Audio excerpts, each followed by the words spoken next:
میرے نبی کے کان دنیا میں سارے کان مل جائیں ان کانوں کا مقابلہ نہیں، لیکن شان مصطفیٰ سنی، کان عزت میں سب سے زیادہ، رفت میں سب سے زیادہ تیرے میرے نبی کے کان میں آواز پڑی تو قرآن کی، آواز پڑی تو حق کی، آواز پڑی تو سچ کی، میوزک کی آواز نہیں ہے، تالیوں کی، مجرے کی، موسیقی کی، ڈھول کی، بانسری کی۔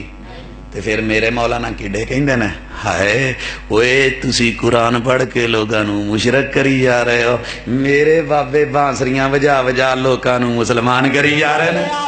اج لوگ کہندے تواڈے بلیاں دے درباراں تے شرک ہوندا ہے، مولوی رب کعبہ دی قسم ہے تو تے قرآن پڑھ پڑھ کے نبی دی امت نو مشرک بنائی جانا ہے، نبی دی امت نو بدعتی بنائی جانا ہے۔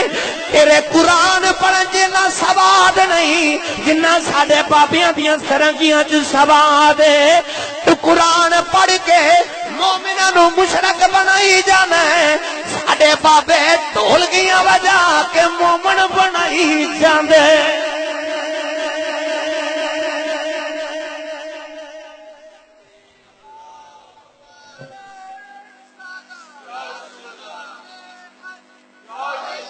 تیرے قرآن پڑھن جنا سواد نہیں جنہ ساڈے بابے دی قوالیاں چ سواد ہے۔